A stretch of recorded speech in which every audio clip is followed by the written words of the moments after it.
Segunda-feira, dia 29 de outubro de 2024. Sejam todos muito bem-vindos, meus amigos, a mais um vídeo do canal Terra Brasilis News. Estamos aqui para falar sobre o dia seguinte, o The Day After, onde nós observamos com muita alegria o derretimento do PT, onde nós vimos muitas máscaras caírem e onde vimos, lamentavelmente, a traição de Caiado. Tudo isso e mais um pouco nós vamos conversar aqui. Lembrando, claro, que a imprensa já está começando o trabalho, ou melhor, a etapa 2 da desmoralização de Jair Bolsonaro e Tarcísio de Freitas. Tudo isso tem método e nós vamos explicar. Vejo que o maior problema que nós encontramos nas decisões de algumas pessoas é querer determinar o caráter e credibilidade de outros, baseadas no futuro, que pode nem acontecer, ao invés de olharem o passado delas. No cenário político, isso vem sendo diariamente colocado em prática, onde tenta-se de qualquer forma apontar Tarcísio de Freitas como alguém que vai tirar o nosso presidente do caminho e que vai assumir a bandeira vermelha como símbolo patriótico, como traidor, como um cara do sistema. Só não dizem por qual motivo ele está partindo para esse lado, já que ele tem total apoio da direita conservadora, que tem um carinho tremendo por ele. Por que faria isto?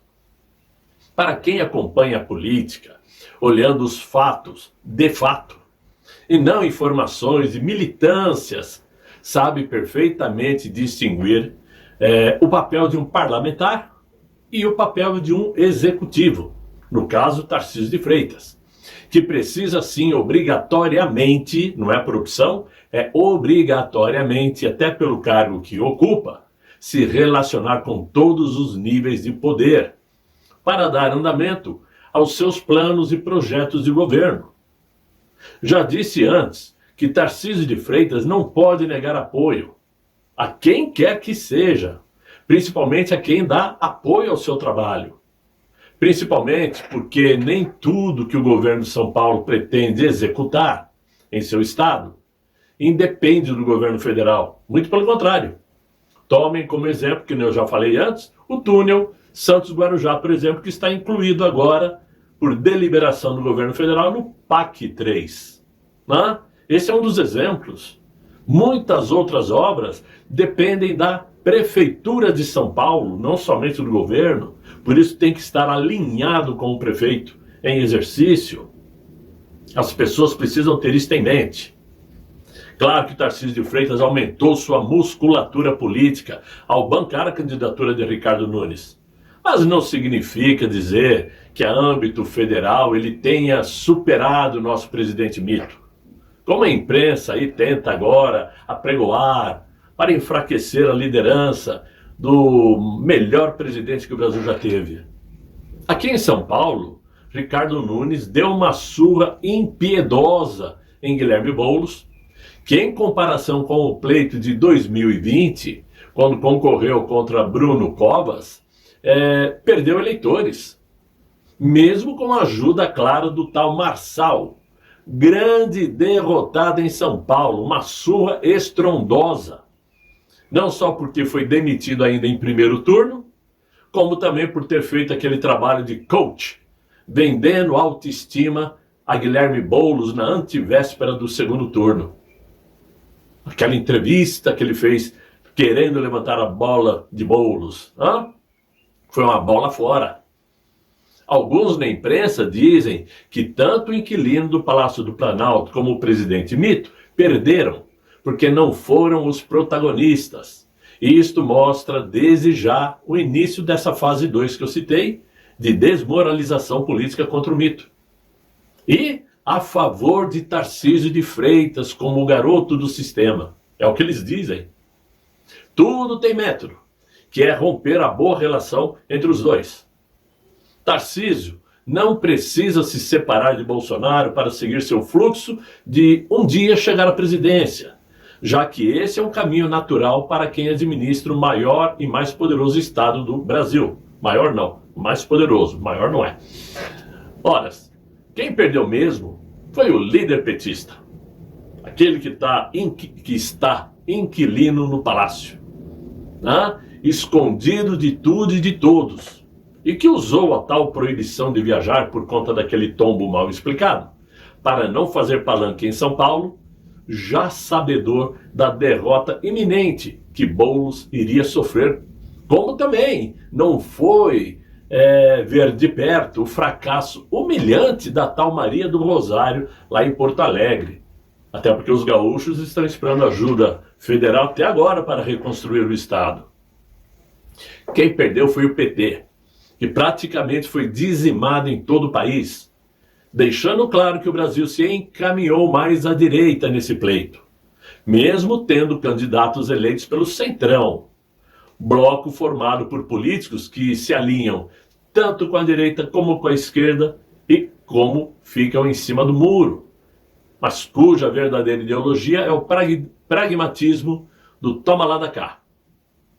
Em São Paulo, das 54 zonas eleitorais, Boulos perdeu em 51. Uma boa ideia, não é isso? Inclusive no bairro em que diz viver, provando assim que o seu tutor, o líder do PT, de última hora, não tem poder algum de influência. E o tutor 2, que apareceu de última hora, que tem nome de Marçal, não possui força política alguma para induzir seus eleitores a seguirem suas ideias. Sim, porque ele pediu indiretamente voto a Boulos como uma vingança contra Nunes, contra Bolsonaro, contra Tarcísio. Ao contrário, nós vimos o aumento de prefeitos nas capitais e em dezenas de municípios, além do recorde de vereadores vencerem com o apoio do Jair Bolsonaro. Então o mito continua sendo a maior liderança política do Brasil e ponto final. Números não se discute. Ah, mas o PSD do Kassab tem o maior número de eleitores somando tudo no Brasil. Ele pode ter o maior número de prefeituras espalhadas pelo Brasil, mas a grande maioria dessas prefeituras são de cidades pequenas. Cidades que tiveram um único turno por serem estados com menos de 200 mil habitantes, que não tem 2 turnos, é um turno só. Enquanto o PL conquistou prefeituras em capitais, em cidades importantes. Né? Agora, por que o atual inquilino do Palácio do Planalto está sendo dizimado em popularidade junto com o seu partido? Por quê? A resposta é simples. O Inácio é o PT e o PT é o Inácio. E quando ele morrer politicamente, vai levar o PT junto com ele. Ele nunca deixou ninguém crescer dentro do partido, a não ser ele mesmo. Nunca deixou a esquerda crescer. Nunca compartilhou seu partido com o PDT de Ciro Gomes, que muitas vezes quis se unir para chegar à presidência. Por exemplo, né? Por quê? O líder do PT não queria perder o protagonismo. Ele nunca deu espaço, por exemplo, ao Jacques Wagner, tido por muitos dentro do PT como uma cabeça pensante, dentro do partido, claro. Não deu espaço para Heloísa Helena, lá em 2006, quando crescia muito politicamente dentro do PT. Tanto que ela deixou o partido. E tem sido assim até hoje. Nesse pleito que terminou ontem, o Boulos, assim como outros candidatos do PT, havia adotado um discurso menos ideológico, né? Enganando as pessoas, abandonou um pouquinho aí a pauta de costumes e também a pauta de trabalho com sindicatos e legislações trabalhistas, utilizando o povo, melhor dizendo, como vítimas do proletariado, até porque o mundo mudou, né? O mundo do trabalho hoje é diferente, se modificou, principalmente nesses últimos 20 anos. Só que o PT adormeceu com essas pautas e costumes e não se deu conta de que os benefícios sociais, por exemplo, tipo Bolsa Família, Bolsa Esmola, Bolsa isso, Bolsa aquilo, já não é mais novidade para as classes mais pobres, porque já são pautas concretas que fazem parte do dia a dia dessas pessoas. Mas eles esperam, sim, por algo novo do PT. Algo que realmente os faça mais independentes do governo para tocarem suas vidas. Vamos lembrar que mesmo tendo uma visão de esquerda, mesmo votando no PT, grande parte da população ainda carrega dentro de suas almas os costumes conservadores de família, de Deus, né? Mostrando que somente o valor patriótico é que se perdeu. Mas conheço muitos petistas que são cristãos, assíduos, né? Que defendem suas famílias com unhas e dentes. Só que aquele mundo do trabalho que surgiu com o líder do PT lá nos anos 70, como luta em portas de fábricas, com greves, criação de sindicatos, já não funciona mais nos dias de hoje, pois o mundo do trabalho hoje é diferente. O PT parou no tempo e por isso está sendo dizimado. Por isso, eles foram os grandes perdedores. Mas, o mais triste que nós podemos observar nesse período de pleito eleitoral foi a grande traição de Ronaldo Caiado, governador de Goiás, que não perdeu a chance de conversar com aquele ministro na antevéspera do pleito, né, desse segundo turno, para que ele mandasse a PF fazer busca e apreensão na casa de Gustavo Gaia para prejudicar o Fred Rodrigues em Goiânia. Isto ficou escancarado. Aliás, temos aqui uma sequência de fatos que me chama a atenção. São só curiosidades. Não quero dizer nada com nada. Mas como disse há poucos dias, melhor dizendo, né? O tal Pablo Marçal poderá sim se filiar ao União Brasil. Já recebeu convite para isto. União Brasil, que coincidentemente é o partido do Ronaldo Caiado. Que coincidentemente também é o partido de Davi Alcolumbre, que vai ser o próximo presidente do Senado Federal. Muito a contragosto de todos nós, né? E tudo isso se soma a outra coincidência. Pablo Marçal nasceu aonde? Nasceu em Goiânia, lá no Goiás, que é governado pelo Caiado. Como eu disse, são somente coincidências, nada mais que isso. Mas coincidências em política não costuma ser algo muito comum. Não acontece assim todo santo dia, não. São coincidências demais. Mas vamos deixar o tempo mostrar, não é isso? Só que voltando a falar do Caiado, depois dessa atitude, o tal governador de Goiás ficou parecendo aí uma pessoa com catalepsia. E para quem não sabe, catalepsia é uma condição na qual os músculos do corpo ficam paralisados, rígidos, com uma rigidez tão forte que parece que a pessoa faleceu. Pois é, daqui por diante Caiado estará nessa condição política para nós da direita conservadora, como se estivesse morto. Não terá o nosso apoio, com certeza, caso tente sair candidato para a presidência em 2026.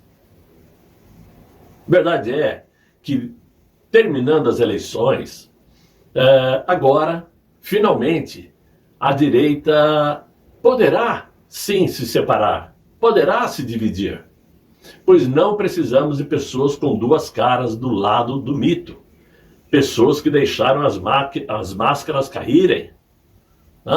Salles, Príncipe Orleans de Bragança, o Felipe, né? Constantino, Zambelli, Zé Trovão, né? Tem uns parlamentares do PL aí que eu não quero citar o nome para não criar animosidade, né? Muita gente aí que se dizia de direita, bolsonarista, e virou a cara, dando apoio para o Marçal, o novo líder da direita. O pessoal que desenvolveu a aversão a Bolsonaro e ao Tarcísio de Freitas, já assumiram um candidato para 2026. E assumiram até o próprio Partido Novo como sendo o novo partido de direita. Então, eles não precisam mais ficar incomodados, né, e apontando o dedo nervoso com cheiro de vingança contra Bolsonaro e Tarcísio de Freitas. Cheiro de vingança porque foram derrotados, evidentemente, né? Queriam um que não pôde seguir adiante. E agora eles podem sim costurar suas alianças e fazer a sua política. O Partido Novo poderá sim se tornar um bom partido.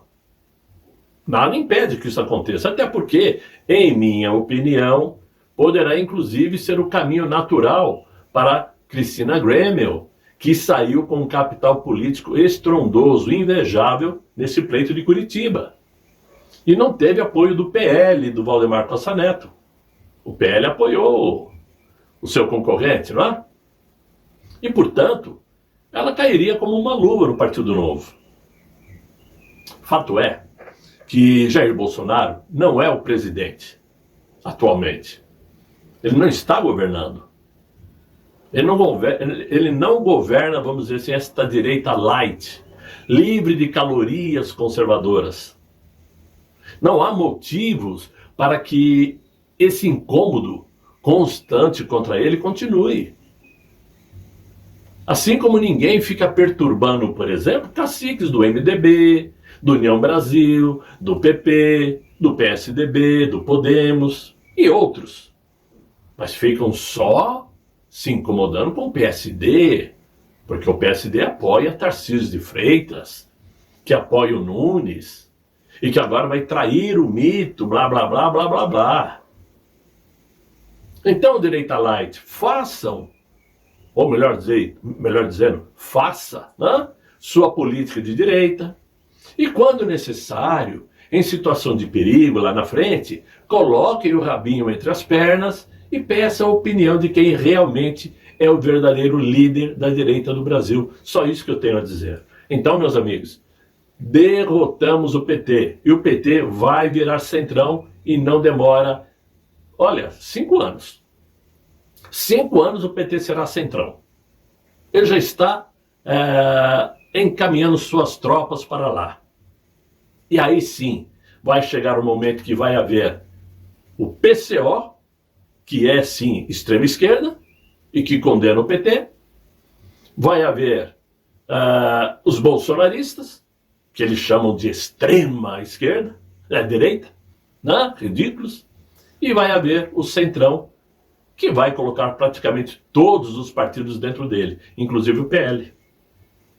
O tempo vai mostrar e nós agora estamos aí nos preparando para o que realmente importa. Dia 5 de novembro. É a eleição do louro topetudo que vai definir, sim, os rumos que o Brasil vai tomar. Tenho certeza disso. Se ele vencer, o Brasil vai ter que remontar suas estruturas, vão ter que mudar o rumo da política, porque o bicho vai pegar. Tenho certeza disso. É com isso que eu conto. Mas nós falaremos sobre isso num próximo vídeo, talvez amanhã, quem sabe. Por hora, é o que eu tinha para vocês. Espero que vocês tenham gostado desse vídeo. Se gostaram, deixem os likes, se inscrevam no meu canal, né? Chamem seus amigos para me acompanhar, né? Mandem se inscrever, que é bom demais, não é isso? E quem puder colaborar com o canal, eu agradeço. Por hora, desejo a vocês um excelente fim de noite, muito bom descanso e até amanhã, se Deus quiser, Ele há de querer. Fiquem bem, fiquem com Deus. Tchau, tchau.